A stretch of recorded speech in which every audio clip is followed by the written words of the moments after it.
Baik, perkenalkan nama saya Dian Rasari Damanik dari kelas C Stambuk 2020 dengan nomor NIM 2203342020. Video kali ini saya akan menjelaskan atau memaparkan materi tentang konsep dan prinsip-prinsip desain pembelajaran. Pertama, saya akan menjelaskan pengertian desain pembelajaran.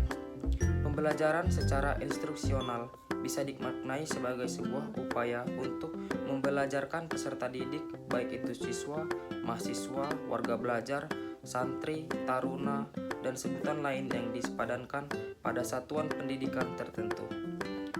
Nah, dalam Wikipedia, desain instruksional juga disebut Instructional Design Siswa System atau ISD, adalah praktek menciptakan pengalaman pembelajaran yang membuat perolehan pengetahuan dan keterampilan yang lebih efisien, efektif, dan menarik.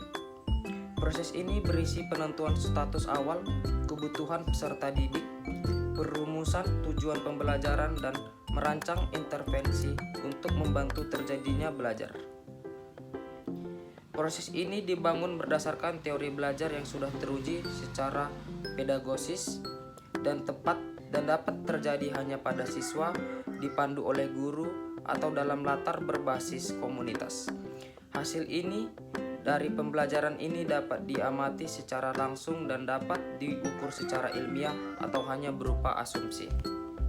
Nah, menurut Reiser dan Dempsey pada tahun 2007 mendefinisikan desain instruksional sebagai proses yang sistematis yang digunakan untuk mengembangkan program pendidikan dan pelatihan secara konsisten dan dapat diandalkan.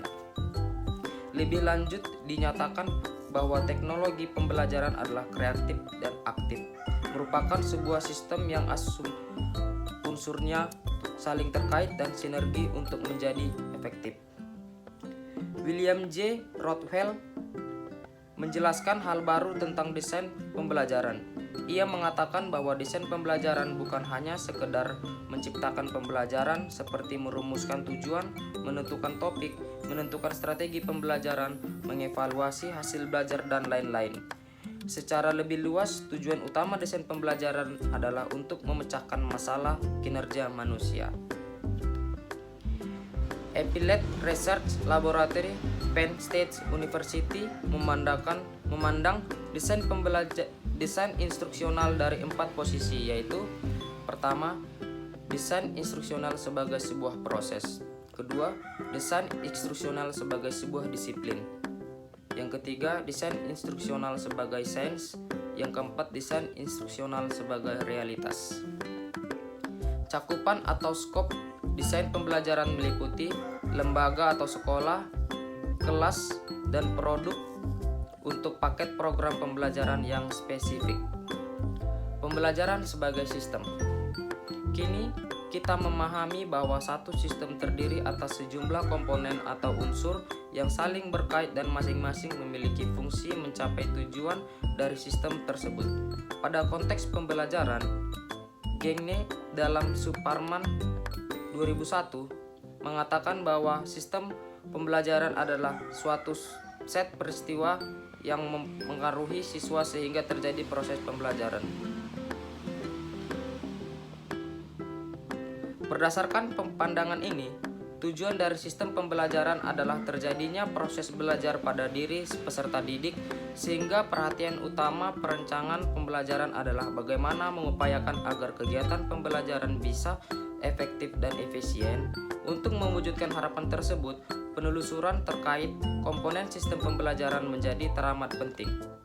Nah, model pengembangan instruksional atau MPI dalam Superman 2001 dikemukakan ada 8 langkah, yaitu yang pertama, mengidentifikasi kebutuhan instruksional dan menulis tujuan instruksional umum. Kedua, melakukan analisis instruksional. Ketiga, mengidentifikasi perilaku dan karakteristik awal mahasiswa. 4. Menulis tujuan instruksional khusus. 5. Menulis tes acuan patokan. 6. Menyusun strategi instruksional.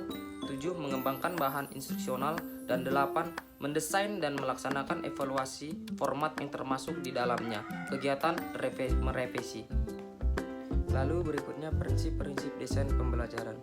Menurut Philbeck dalam Superman 2001, terdapat 12 prinsip pembelajaran dalam pembelajaran untuk dijadikan perhatian para perancang pembelajaran, yaitu yang pertama, respon-respon baru diulang sebagai akibat dari respon tersebut. Kedua, perilaku tidak hanya dikontrol oleh akibat dari respon, tetapi juga di bawah pengaruh kondisi atau tanda-tanda yang terdapat dalam lingkungan peserta didik. Ketiga, perilaku yang ditimbulkan oleh tanda-tanda tertentu akan hilang atau berkurang frekuensinya bila tidak diperkuat dengan pemberian akibat yang menyenangkan. Keempat, belajar yang berbentuk respon terhadap tanda-tanda yang terbatas akan ditransfer kepada situasi lain yang terbatas pula. Lalu yang kelima, belajar menggeneralisasikan dan membedakan adalah dasar untuk belajar sesuatu yang kompleks seperti pemecahan masalah. Lalu yang keenam, status mental mahasiswa untuk menghadapi pelajaran akan mempengaruhi perhatian dan ketentuan mahasiswa selama proses belajar. Lalu yang ketujuh, kegiatan belajar yang dibagi menjadi langkah-langkah kecil dan disertai umpan balik untuk penyelesaian setiap langkah akan membantu sebagian besar mahasiswa. Yang kedelapan, kebutuhan memecahkan materi belajar yang kompleks menjadi kegiatan-kegiatan kecil akan dapat dikurangi bila materi belajar yang kompleks dapat diwujudkan dalam suatu model.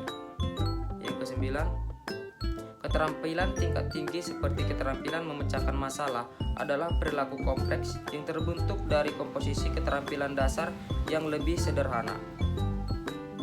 Lalu yang ke-10, belajar cenderung menjadi cepat dan efisien serta menyenangkan bila mahasiswa diberi informasi bahwa ia menjadi lebih mampu dalam keterampilan memecahkan masalah. Yang ke-11, perkembangan dan kecepatan belajar mahasiswa bervariasi. Ada yang maju, ada yang cepat, ada yang lebih lambat.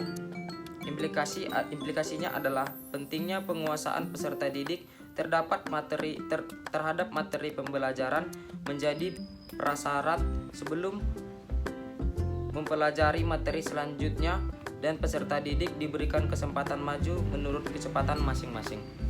Lalu yang terakhir, dengan persiapan mahasiswa dapat mengembangkan kemampuan mengorganisasikan kegiatan belajarnya sendiri dan menimbulkan umpan balik bagi dirinya untuk membuat respon yang benar.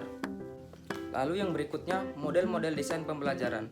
Dikenal berbagai model desain pembelajaran dengan menggunakan pendekatan-pendekatan tertentu. Sebut saja model ADDIE, model ASSURE, model DIC dan KERE, model PPSI, model AT dan T, model DGENG, model pengembangan instruksional atau MPI, model Gerald dan Eli, model CAMP, model ISD, dan lain sebagainya. Nah, menurut Adwi Superman 2001, setiap model dibagi dalam 3 tahap, yaitu tahap definisi, tahap analisis dan pembagian sistem, dan tahap evaluasi. Sedangkan perbedaan terletak pada 4 faktor, yaitu pertama, tingkat penggunaannya seperti tingkat lembaga dan tingkat mata pelajaran. Kedua, penggunaan istilah dalam setiap tahap dan langkah. 3, jumlah langkah pada setiap tahap. 4, langkah lengkap tidaknya konsep dan prinsip yang digunakan. Anda tentu akan mengeksplorasi lebih jauh mengenai model-model desain pembelajaran sesuai dengan kebutuhan pembelajaran pada setting yang spesifik. Lalu yang terakhir yaitu rangkuman. Pembelajaran adalah sebuah sistem yang terdiri atas sejumlah komponen berupa aktivitas yang masing-masing memiliki fungsi untuk mencapai satu tujuan. Bidang teknologi pembelajaran sangat menaruh perhatian terhadap upaya menjadikan kegiatan pembelajaran lebih efektif dan efisien melalui penerapan prinsip-prinsip yang teridentifikasi.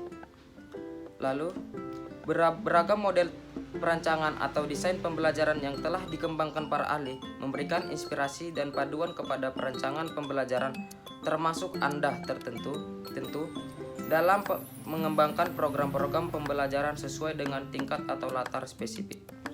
Nah, sekian rangkuman dari saya dan penjelasan saya ucapkan terima kasih.